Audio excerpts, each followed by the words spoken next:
Oi, gente. No Show Business de hoje, o assunto é saúde. Para uma conversa sobre esse assunto, está conosco Roberto Calil Filho, médico cardiologista, diretor do INCOR e diretor-geral do Centro de Cardiologia do Hospital Sírio-Libanês.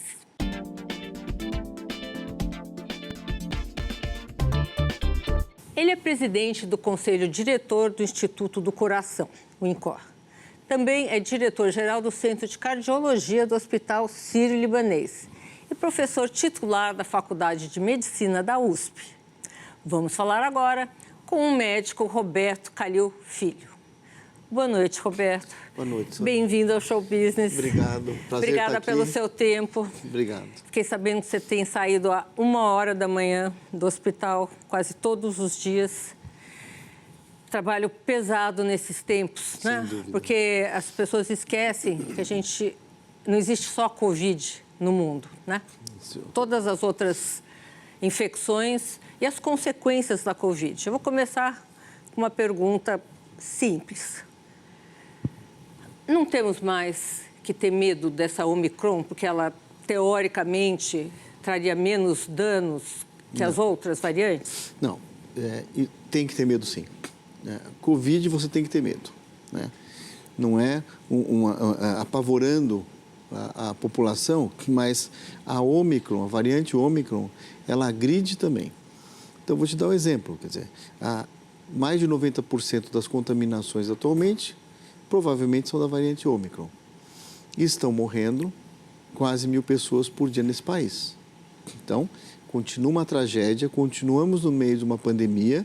É claro que a Omicron, ela poupa mais de uma maneira geral, ela poupa mais os pulmões, pega mais vias respiratórias altas, uma manifestação como sinusite, mas de qualquer maneira existem complicações sim. Tanto é que aumentaram o número, nesses últimos 40 dias, mais ou menos, aumentaram os números de internações em UTIs do país inteiro, tanto na rede privada como na rede pública. Então, todo cuidado ainda é pouco. Quer dizer... Agora, Calil, eu gostaria de saber, a ciência já tem como saber qual é a variante que te atacou? Não, tem. Não se faz esse teste em todas as pessoas, não tem nem sentido, mas de uma maneira de saúde pública se sabe. Né? Que a Omicron... Hoje em dia, a grande maioria das contaminações é a variante Omicron. Agora, o que se sabe assim, sobre a Covid, que já é fato comprovado? A vacina protege, a máscara protege, álcool protege. O que é de fato hoje em relação à Covid que já é, vamos dizer, considerado uma análise científica? Bom, o clássico, que é o que se sabe que não há discussão, primeiro que é uma doença grave, né? Quando, na porcentagem de pessoas que ela agride mais, a doença, as pessoas podem ter um quadro bastante preocupante, como mostrou nesses últimos 2 anos. Segundo, estamos ainda no meio de uma pandemia, isso é importante. Não virou endemia, como tem gente falando. Pandemia ainda. É pandemia. É pandemia, as pessoas estão se contaminando e a grande arma, o que se sabe, a única arma contra o vírus é a vacina. Isso não tem dúvida, isso é ciência, comprovação, não há discussão. A arma é a vacina. E as medidas de proteção, que é o uso de máscara, evitar aglomeração, né, lavar as mãos. Não é para ninguém relaxar que falar, olha, essa daí é mais fraquinha, posso sair sem máscara. Assim, vou pegar porque é mais fraquinha. Não é mais fraquinha. Aliás, Calil, nós estamos a mais de 1 metro de altura.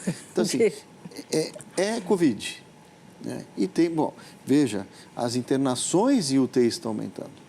Há uma semana atrás, se não me engano, o número do estado de São Paulo, posso errar um pouco para mais, tinham 3.000 pacientes internados em UTI. Quer dizer, então, isso é muito. Agora, como você vê, e tem como prever o que vai acontecer daqui para frente? Se vai vir uma Omicron 3, né?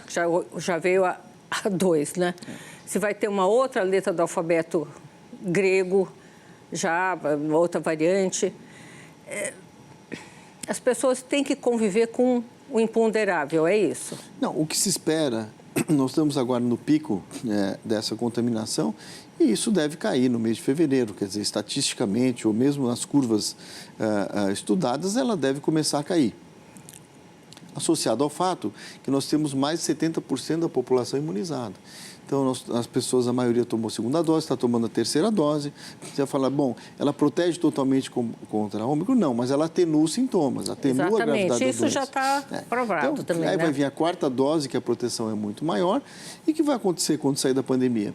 Nós vamos entrar... Quando é que isso vira uma endemia? Veja, saindo desse pico de contaminação, você vai entrar numa normalidade, que nem nós temos o H1N1, por exemplo. Nós não temos vacina para gripe todo ano? Temos. Nós tivemos, as pessoas esquecem. O H1N1, acho que há 12 anos atrás, mais ou menos, foi grave. Pessoas morreram também, né? Não nessa monta, mas não foi uma doença fácil. Tá. Então, tem a vacina anual para o H1N1. Essa chamada vacina para gripe, que as pessoas têm que tomar. O que vai acontecer é que nós vamos entrar numa normalidade com esse vírus, em que as vacinas serão periódicas, pode ser anual, provavelmente, ou vai entrar no mesmo ritmo das outras viroses, né? O vírus vai estar por aí, que não é que ele vai desaparecer, mas... Nós vamos conviver com ele. Assim como a gente convive com H1N1 outros, né? e com outros vírus. Calil, na sua área, a cardiologia, quais são as consequências de quem contraiu Covid? Isso nós aprendemos muito, porque no começo da pandemia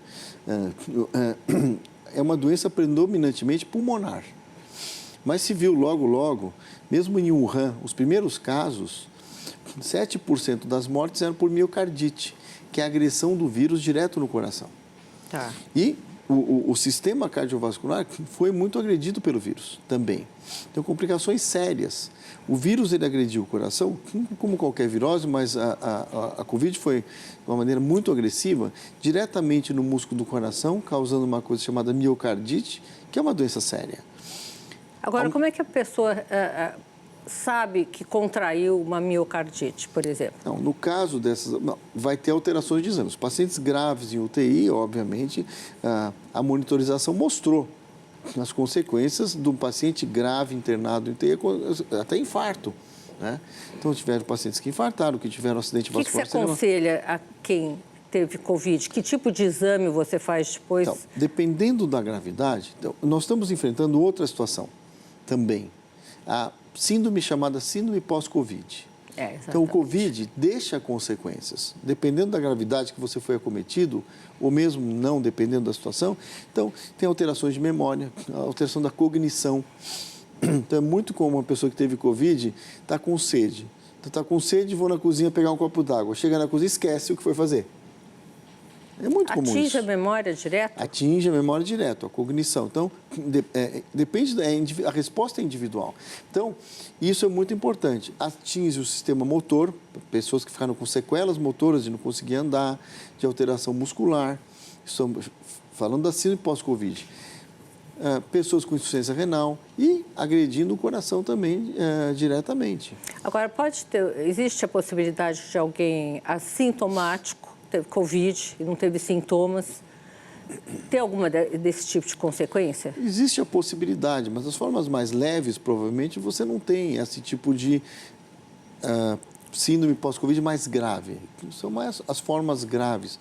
Os pacientes, por exemplo, têm estatísticas que ficaram entubados em UTI, quase 25%, quase um quarto deles, eles morreram nos primeiros 6 meses após alta hospitalar, por complicações cardíacas, por complicações neurológicas. Então, estão falando dos pacientes graves, entubados em UTI, no pós-alta, muitos tiveram complicações graves. Mas 25% não Alguns sobreviveu? Estudos mostram que é dramático mesmo, mostrando, e que nós já sabemos isso, que os pacientes acometidos pela forma mais grave da Covid têm que ter um acompanhamento médico geral, por meses e meses, dependendo da agressão que o vírus causou naquela pessoa.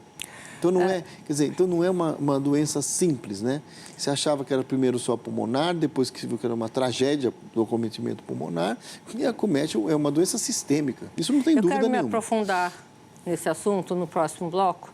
Me dá um minutinho só que a gente já volta. No próximo bloco, continuamos a nossa conversa com o diretor do Instituto do Coração, Roberto Calil Filho. Fique conosco.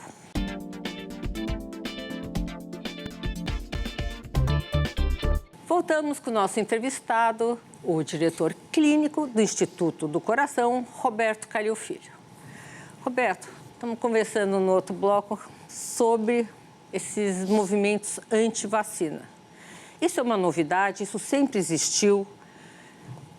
Como é que funciona?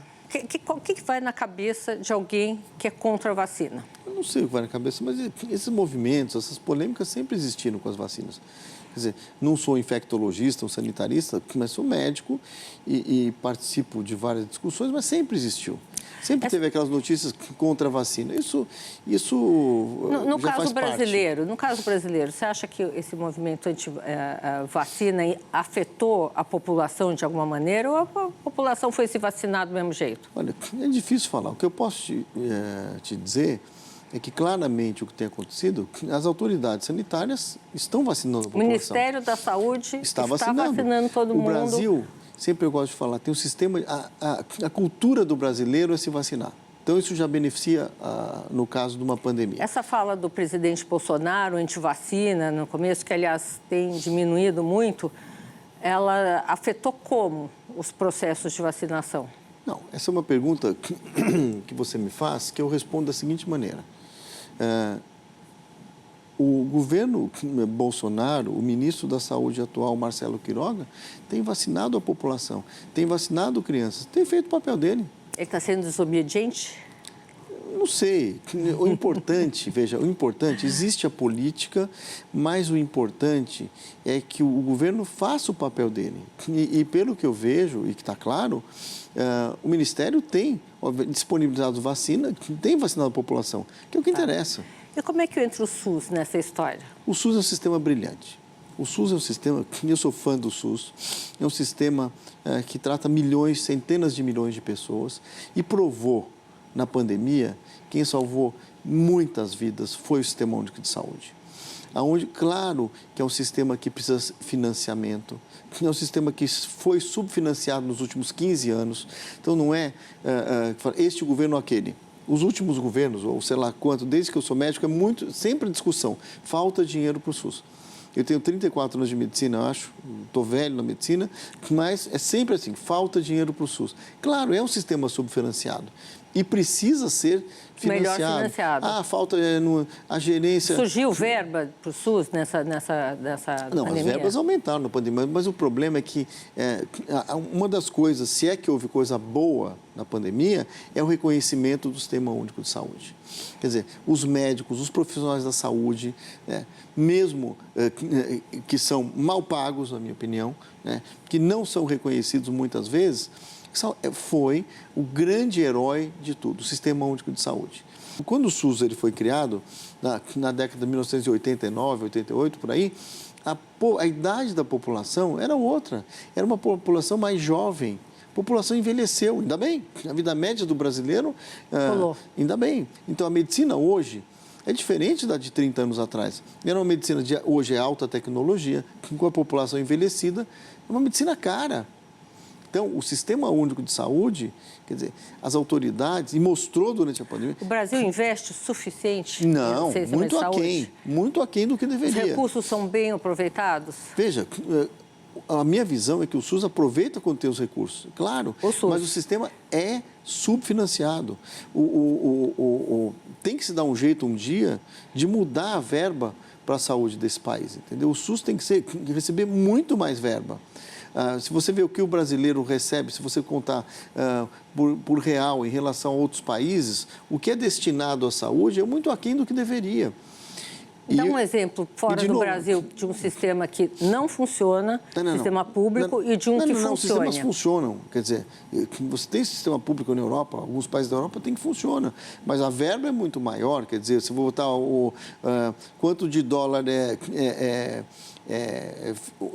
dado para uma pessoa daquela população, daquele país ou para um brasileiro, é muito aquém do que o Brasil. Então, nós temos, na verdade... Essa renda é menor, né? Mas não, nós temos, na verdade, o que é destinado à saúde, para a tua, para a minha, pelo governo, é muito aquém do que deveria ser. Mesmo com o orçamento obrigando Mas é pouco. Ainda é pouco. Hoje a medicina é uma medicina mais cara. A população envelheceu. Então, é um sistema claramente subfinanciado há mais de 20 anos, ou 15 anos, sei lá quantos anos. O que você faria hoje se você optasse por um cargo público? O que você mudaria no sistema de saúde brasileiro? Primeira coisa, um cargo seja em ministério, secretaria, municipal, te dessem um cargo público e falasse, olha, o que nós temos que fazer? Bom, a primeira coisa é fácil falar, difícil fazer, né? Não é isso? Eu dou um exemplo próprio. Uma coisa é quando eu era assistente do INCOR, do Instituto do Coração, né? E outra coisa quando eu virei professor titular e presidente da instituição.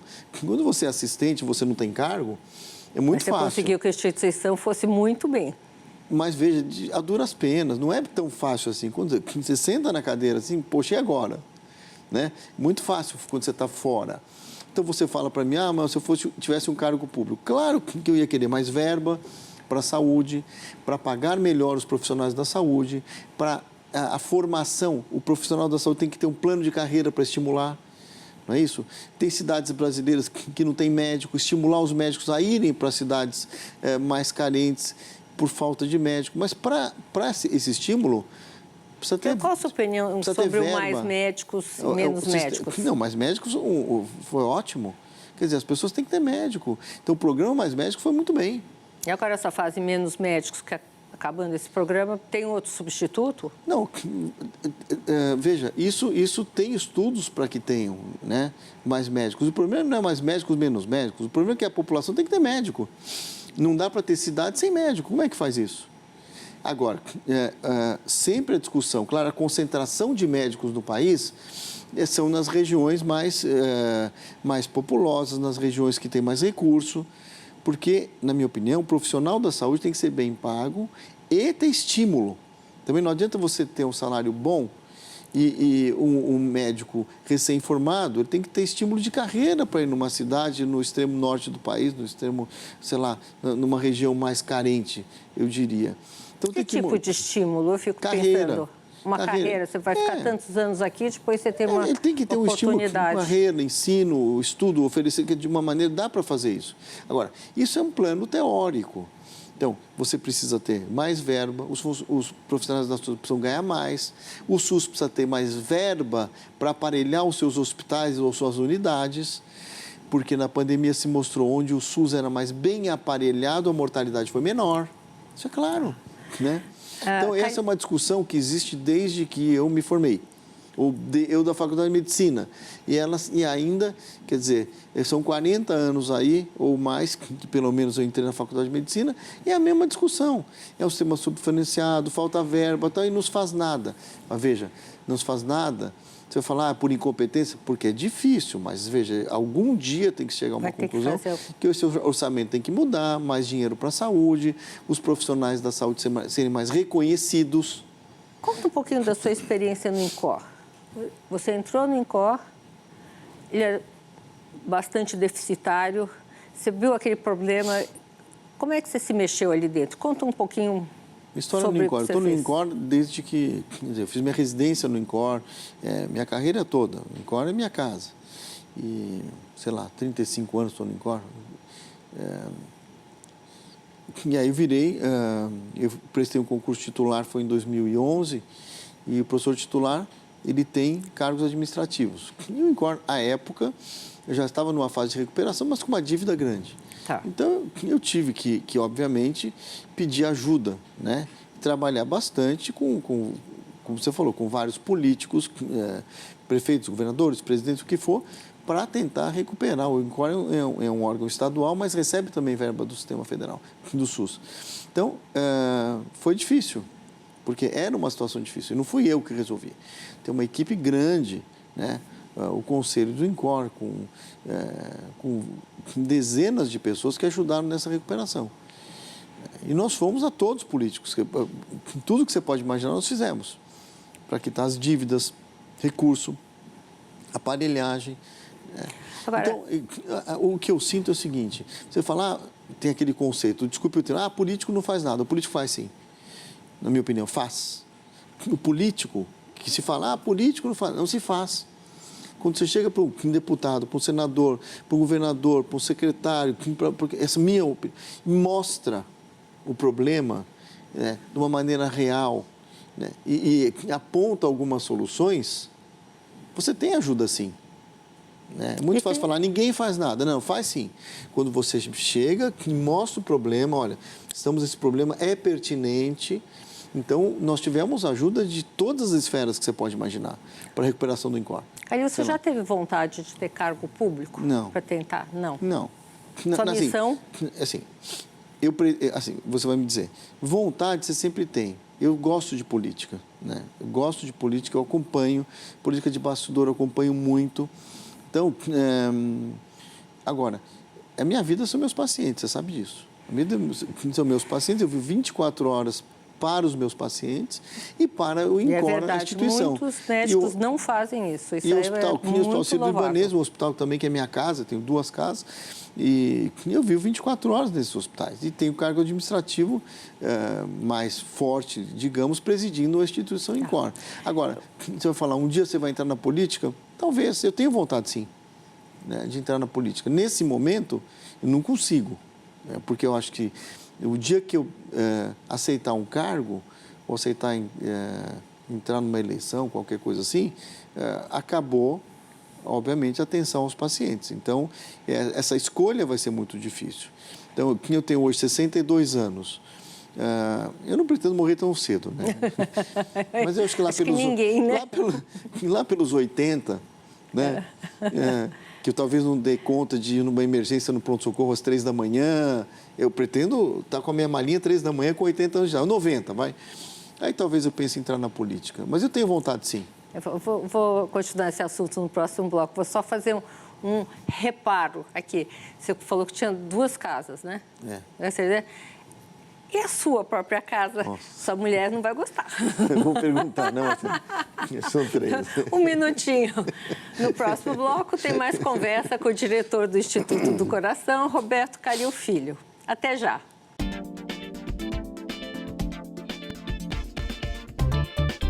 Voltamos com o nosso entrevistado, o especialista em cardiologia e diretor do Instituto do Coração, Roberto Calil Filho.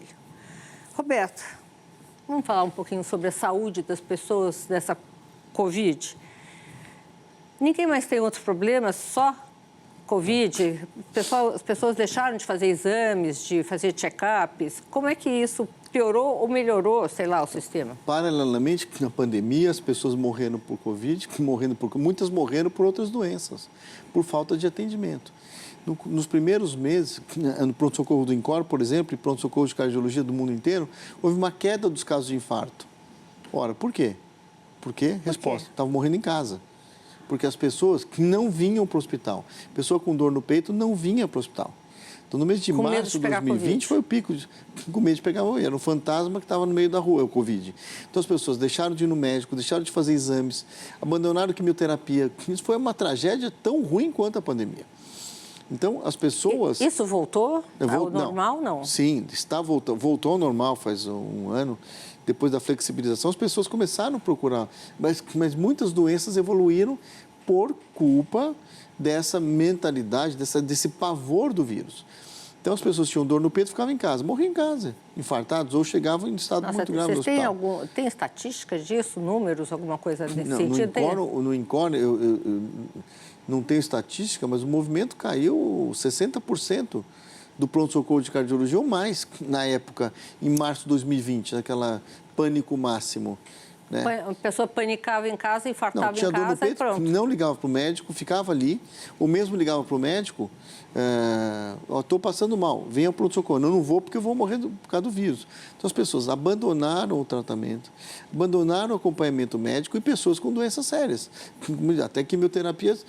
Se tem relato que pararam de fazer quimioterapia pelo medo do vírus. E isso causou um transtorno na saúde tão grande quanto a pandemia. Então, as pessoas abandonaram o tratamento. E agora você vê as consequências disso. As pessoas estão chegando num estado pior. Pior. E as pessoas têm que se cuidar. O que você aconselha o nosso telespectador A pessoa que tem um fazer. acompanhamento médico, ela tem que continuar o acompanhamento médico de qualquer jeito. Mas se eu tenho uma doença, eu tenho um diabetes, eu tenho hipertensão arterial, eu tenho um câncer acompanhando, você não vai deixar de acompanhar.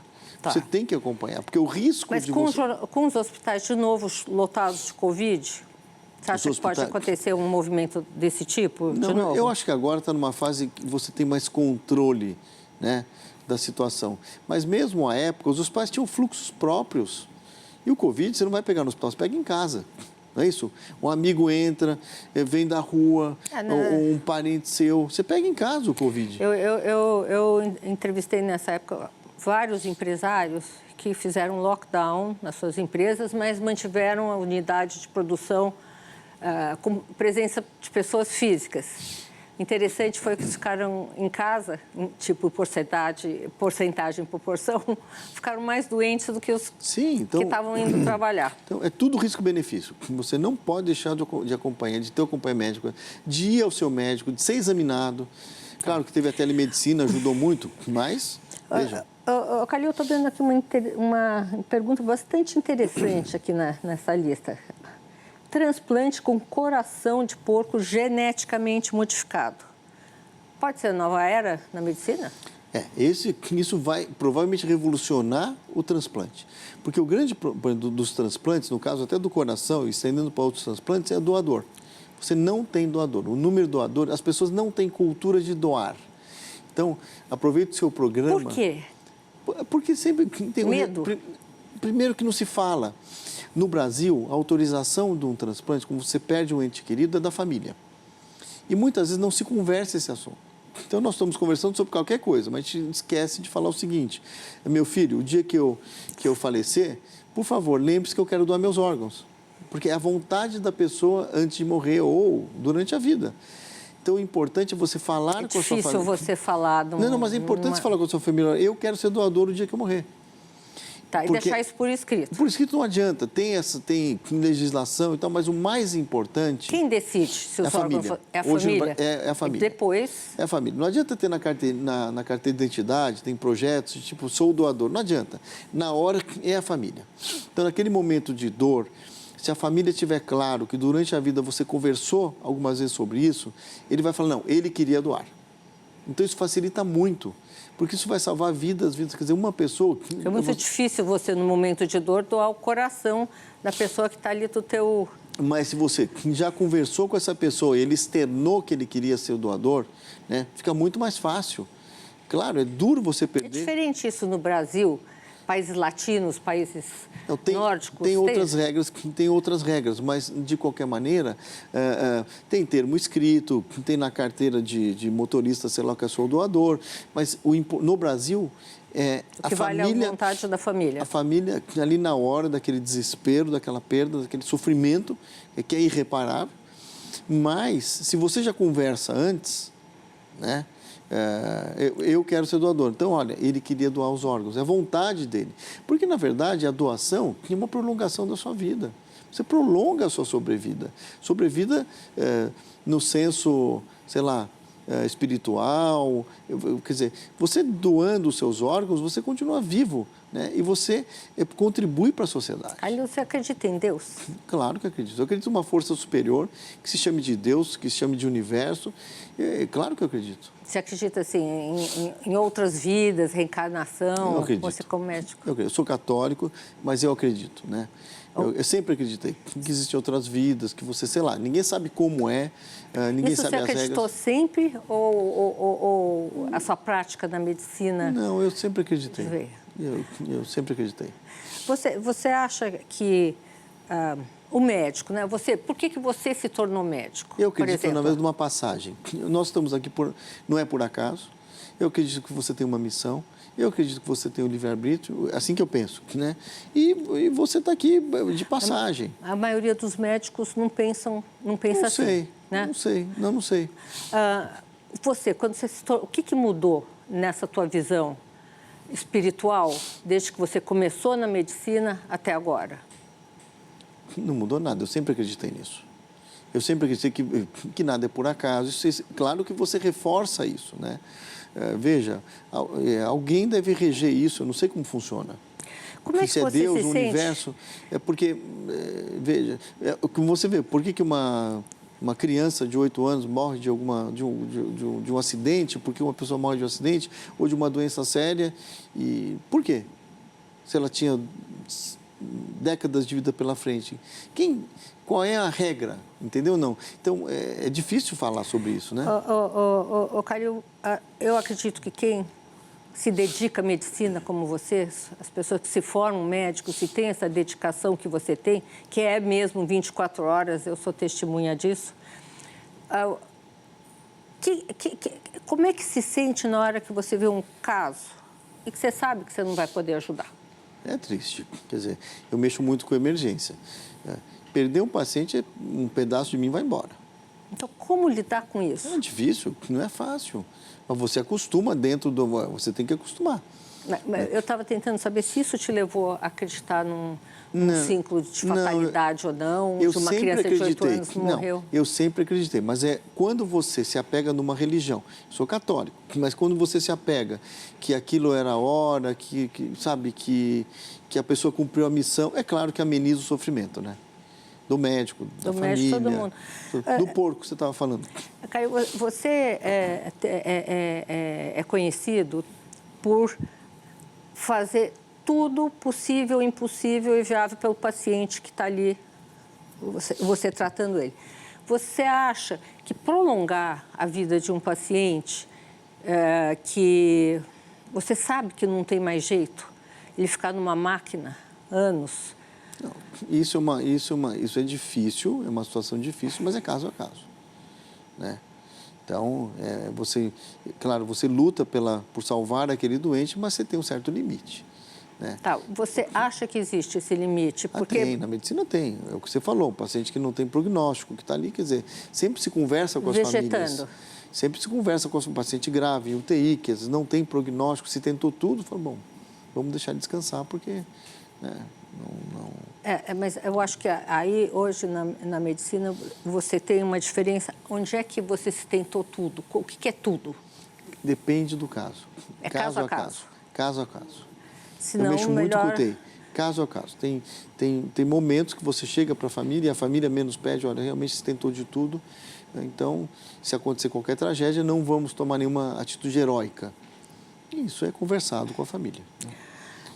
Calil, o que você, assim, vê como futuro da medicina na sua área? O que é o futuro? Você falou do transplante de porco. O que é esse transplante?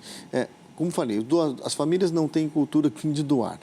Então, não tem doador, falta doador. E tem centros capacitados para transplantar órgãos, no caso do coração e outros órgãos. Então, no caso do coração, o transplante cardíaco, às vezes as pessoas esperam meses e acabam falecendo na fila, porque não tem doador. Então, esse xenotransplante, que é transplantar órgãos de animal para o ser humano, se estuda há décadas. Né? Mesmo o coração se tentou há 40 anos atrás. O coração de porco tem as semelhanças? Não deu certo? Tem. O coração de porco, anatomicamente, é igual ao do homem. Tem semelhança do homem. Então, o que foi feito? Se preparou o porco, porque o grande problema, a técnica do transplante, é uma técnica, não é simples, mas conhecida, é feita de rotina. Você transplantar não tem problema, por isso são as reações de rejeição. Isso era um problema para o transplante de ser humano para ser humano, mas isso foi resolvido com os remédios para evitar a rejeição. O problema do xenotransplante era a rejeição e outras doenças que poderiam você transmitir para quem está recebendo o órgão. Então, esse projeto que foi feito, né, com coração de porco, acho que é um mês, foi com sucesso. O paciente não tinha condição de ir para um transplante convencional, transplantado no coração dos Estados Unidos, na Universidade de Maryland, o transplante deu certo. Fizeram de rim, acho que há um ano passado, mesma coisa. Agora, do coração, isso se der certo, você vai revolucionar evidentemente, a história do transplante cardíaco, porque você vai poder usar estes órgãos de animais, né? Claro que esse coração de porco foi preparado geneticamente para evitar rejeição, mas isso vai revolucionar sim, e revolucionar de uma maneira boa. E porque acabar muitas com as filas, né? E acabar com muitas pessoas morrem esperando na fila. Então você acha justa a fila? Claro que o sistema brasileiro é perfeito, controlado, tem uma fila única. Isso acontece no mundo inteiro? Também, as pessoas fazem fila? Sim. Agora, aqui no Brasil é extremamente sério, extremamente controlado. Quer dizer, a medicina brasileira é um orgulho, né? O brasileiro tem que se orgulhar da medicina brasileira, né? Dos órgãos de saúde, porque realmente funciona. Então, no caso do transplante, são filas extremamente sérias do transplante cardíaco, mas você não tem doador. Então, muitas vezes a pessoa ela não sobrevive na fila de transplante. Claro, se você tem um coração que você pode usar de um porco, por exemplo, ali, né? Você vai tornar o transplante muitas vezes numa cirurgia, seria um sonho eletiva, né? Então você vai continuar, obviamente, esperando doadores, mas é o caso extremo, como aconteceu nos Estados Unidos, esse paciente não tinha sobrevivido, ele não tinha condição de ser transplantado de uma maneira convencional, se usou o coração de porco, salvou uma vida. Também faz um mês, né? Não, muito recente. Veja, isso foi histórico, né? Mas espero que dê certo. Calil, a gente está aqui terminando o nosso programa. Eu queria que você deixasse aqui uma mensagem para o nosso telespectador que viesse direto do coração. A pandemia mostrou, veja, que a fragilidade, né, do ser humano, do sistema de saúde, né? Então, eu acho que você tem que repensar um pouco, né? Se bem que a gente não repensa nada e a vida continua, não é assim que funciona? Né? Eu mandei meu WhatsApp, Calil, ali está assim. É sempre hora de repensar. É para viver ou é para durar? É sempre hora. Acho que essa pandemia no mundo inteiro, e no caso do Brasil, nós temos que repensar um pouquinho, né? Não sei de que jeito que a gente tem que repensar, mas mostrou a fragilidade do sistema de saúde, primeiro, do mundo inteiro, porque pegou todo mundo. Mostrou a fragilidade da espécie, né? O ser humano é frágil. É bem frágil, né? Então, não sei o que eu falaria assim para os seus espectadores que estão nos ouvindo, mas a mensagem é que não sei. E esse negócio de vamos repensar na vida, mas também é muito filosófico, né? Porque a vida nossa continua 24 horas. 24 horas. Olha, Calil, eu tenho uma mensagem para você. Continue trabalhando. Obrigado. Pela medicina. Obrigado. Pelo sistema de saúde do Brasil, como você faz. Obrigado. Queria te agradecer muito você estar aqui conosco. Obrigada pelo seu tempo. Namastê. Namastê. Obrigado, uma honra estar com você. Obrigada, Calil. Obrigado. O Show Business de hoje termina por aqui. Eu, Sônia Raci, tenho um encontro marcado com você na próxima semana, direto dos estúdios da Band, aqui em São Paulo. Até lá.